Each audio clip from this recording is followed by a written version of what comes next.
안녕하세요. 청취자 여러분. 오늘 우리가 좀 깊이 들여다볼 이야기는 루돌프 슈타이너의 교육 철학입니다.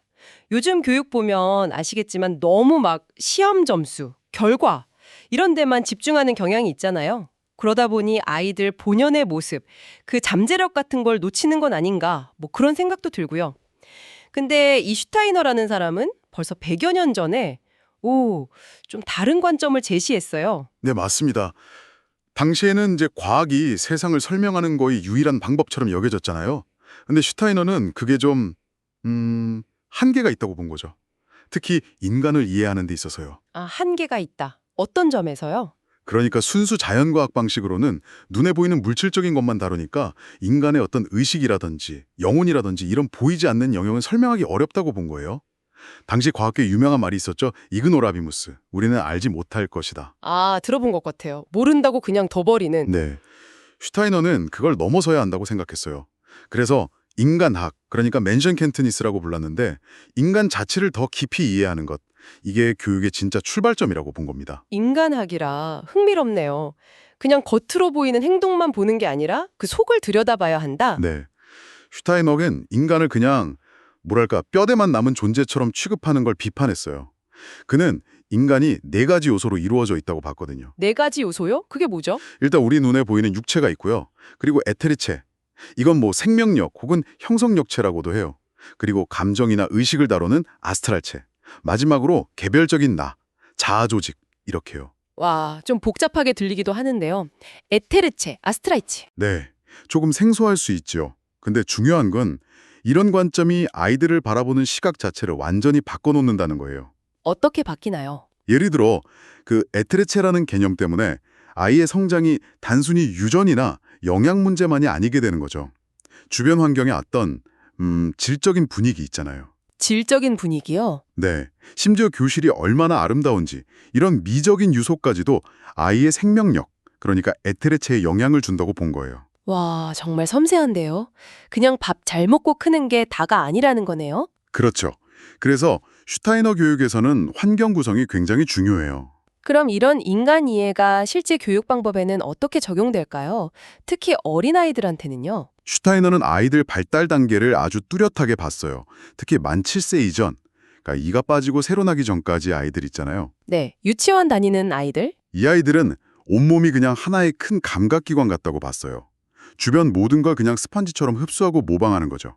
그래서 이 시기 아이들은 의지가 굉장히 강하게 작용하는 존재들이에요. 행동으로 배우는 거죠. 아, 그래서 말로 가르치는 것보다 보여주는 게 중요하군요. 정확합니다. 뭐 이건 하면 안 돼. 이런 추상적인 규칙이나 도덕적인 설교보다는요. 아이가 보고 배울 수 있는 건강하고 선한 행동의 본보기. 이게 훨씬 중요해요. 어린들의 행동이나 태도, 분위기 같은 걸 아이가 그대로 다 흡수한다고 봤거든요. 정말 그렇겠네요. 어릴수록 환경이랑 어른 역할이 결정적이군요. 네. 그럼 7세 이후 초등학교 시기는 좀 다른가요? 네, 많이 달라지죠. 7세부터 사춘기까지는 이제 감정과 상상력의 세계가 활짝 열리는 시기예요. 아, 감성적으로 풍부해지는 때? 맞아요. 그래서 이때는 딱딱한 개념이나 규칙을 직접 들이대는 것보다 생생한 이야기나 비유 아니면 예술적인 이미지 같은 거 있잖아요. 이런 걸 통해서 세상을 만나는 게 훨씬 효과적이라고 봤어요. 이야기나 이미지로요? 네. 그리고 이때 교사의 역할이 아주 중요한데 단순히 지식 전달자가 아니에요. 아이들이 마음으로 존경하고 따를 수 있는 어떤 자연스러운 권위를 가진 안내자, 이런 역할을 해야 한다고 강조했죠. 자연스러운 권위요? 네. 강압적인 게 아니라 아이의 내면 감성과 상상력에 호흡을 맞추면서 세상을 아름답게 또 의미 있게 보여주는 사람인 거죠. 듣고 보니 교사가 거의 예술가 같은 역할을 해야 한다는 것처럼 들리는데요. 아, 정확히 보셨어요. 슈타이너는 교육 행위 자체가 본질적으로 예술 행위가 되어야 한다고 했어요. 교육이 예술 행위다. 네.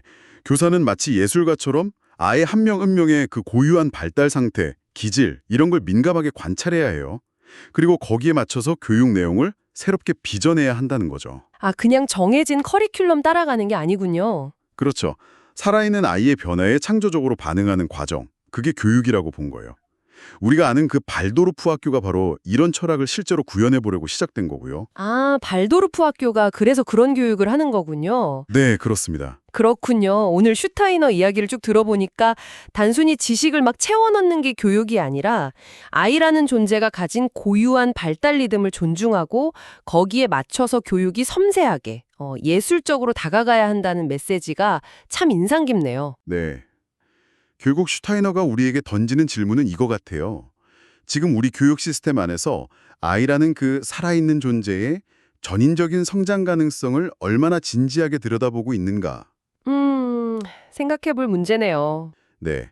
그의 통찰은 비단 아이들 교육뿐만 아니라 어쩌면 우리 자신 안에 있는 어떤 성장 가능성, 그런 잠재력을 어떻게 바라보고 갖고 나가야 할지에 대해서도 다시 한번 생각하게 만드는 것 같습니다. 네, 오늘은 100여 년 전 사상가의 깊은 통찰을 통해 교육의 본질을 다시 한번 생각해보는 시간이었습니다.